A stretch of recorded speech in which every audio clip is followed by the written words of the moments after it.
আপনাদের এই যে সেবা ওমেন ফাউন্ডেশন এর ব্যানারে আর কি আপনারা কাজ করেন?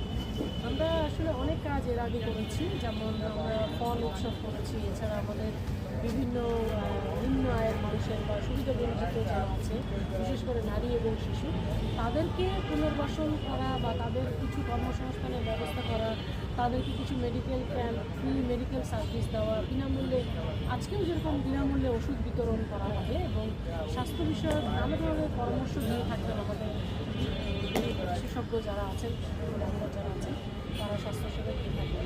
আমরা যেহেতু অনেকে এখানে রন্ধন শিল্পের সাথে জড়িত আছি, আমরা যেটা পরবর্তীতে যে পদক্ষেপটা নেব, একদম ইমিডিয়েট যে পদক্ষেপটা আছে, যে আমরা স্বাস্থ্য সচেতনতা এবং পরিষ্কার পরিচ্ছন্নভাবে কীভাবে খাবারগুলো তৈরি করা যায় এবং এই খাবারের মাধ্যমে যে স্বাস্থ্যকর জীবনযাপন করা যায়, এই বিষয়ে কর্মশালা আমরা খুব শীঘ্রই এটা করতে যাচ্ছি। এই আজকের ক্যাম্পের পরে আমরা নেক্সট প্রোগ্রামে আমাদের ওমেন ফাউন্ডেশন আছে, এখানে আপনাদের টোটাল মেম্বার সংখ্যা কত? আমাদের মেম্বারের সংখ্যা 60-এর উপরে। আচ্ছা, আপনাদের যে কার্যকরী কমিটি আছে সেটা কতজন আছে? আমাদের লাইফ টাইম মেম্বার আছেন 15 থেকে 20 জন, আর জেনারেল মেম্বার আছেন আরও অনেক জেনারেল মেম্বার অ্যাড হতে চাচ্ছেন। আমরা আসলে একটু বেছে নেওয়ার চেষ্টা করছি, সিলেক্টিভ পার্সন যারা আসলে অ্যাক্টিভলি কাজ করে। সবাই আসলে তো হয় না, অনেকে দেখা যায় যে মেম্বার হয়ে থাকে কিন্তু কাজ করে না, অ্যাক্টিভ থাকে না। আমরা চাই যে অ্যাক্টিভলি কাজ করে এমন মানুষকে আমরা এখানে ইনক্লুড করি। হ্যাঁ, এখন তো রন্ধন রান্না থেকে একটা শিল্পে চলে গেছে, এর মাধ্যমে অনেকে শিখতে পারছে, জানতে পারছে এবং এটা একটা শিল্প, অনেকে কিন্তু বিজনেসও করছে, যেটা আমরা দেখছি আর কি। তো আপনারা দীর্ঘদিন ধরে কাজ করছিল এবং ওমেন ফাউন্ডেশন কাজ করছে। তো আজকে আপনাদের যে লক্ষ্য ছিল ফ্রি সেবা, এটা কি প্রতি বছরই নাকি সামনে আরও কি থাকতে পারে এই ধরনের?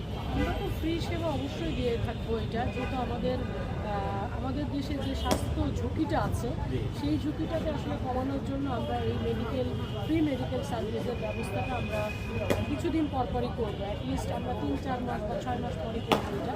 আর স্বাস্থ্য সচেতনতার বিষয়ক যে কাজগুলো আছে, আমি যেহেতু একজন রন্ধন শিল্পী এবং আমি বাংলাদেশ কারিগরি শিক্ষা বোর্ড এবং NSDA সার্টিফাইড অ্যাসেসর এবং ট্রেনার, তো বিভিন্ন প্রতিষ্ঠানে আমি আসলে ট্রেনিং করাই এবং পুরো বাংলাদেশে অ্যাসেসমেন্টে যাই, মানে পরীক্ষক হিসেবে যাই। তো সেখানে আসলে যে দৃশ্যগুলো আমার চোখে পড়ে, যে স্বাস্থ্য সচেতনতা, যে স্বাস্থ্যকর খাবার কীভাবে তৈরি করতে হয়, পরিষ্কার পরিচ্ছন্নতা এবং ধরেন যে খাবার তৈরির সময় যে ঝুঁকিগুলো থাকে, সেই ঝুঁকিগুলো কীভাবে আমরা নির্মূল করে কাজটাকে সুন্দরভাবে করব, সেই বিষয়ে কর্মশালা এবং সেই বিষয়ের কাজগুলো আমরা সারা বছরই করে থাকি।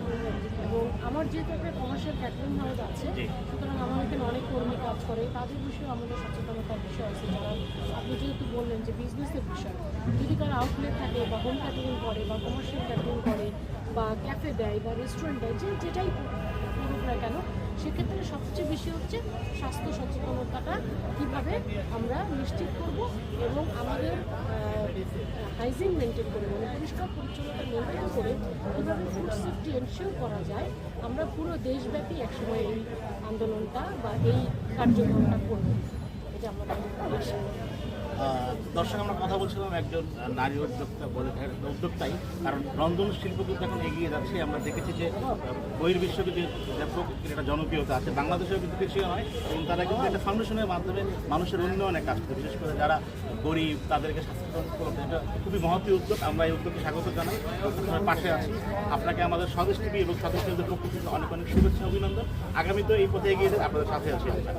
Thank you so much. Swadesh টিভিকে ধন্যবাদ, আপনাদেরকে কর্তৃপক্ষের সাথে যারা জড়িত আছে তাদেরকে ধন্যবাদ। আমাদের ফাউন্ডেশনের জন্য আপনারা দোয়া করবেন, আপনাদের সহযোগিতা শুভকামনা আমাদের মানে এই সংগঠনের চলার পথে পাথর হয়ে থাকবে, এটা আশা করব। সবসময় পাশে থাকবেন এবং দোয়া রাখবেন।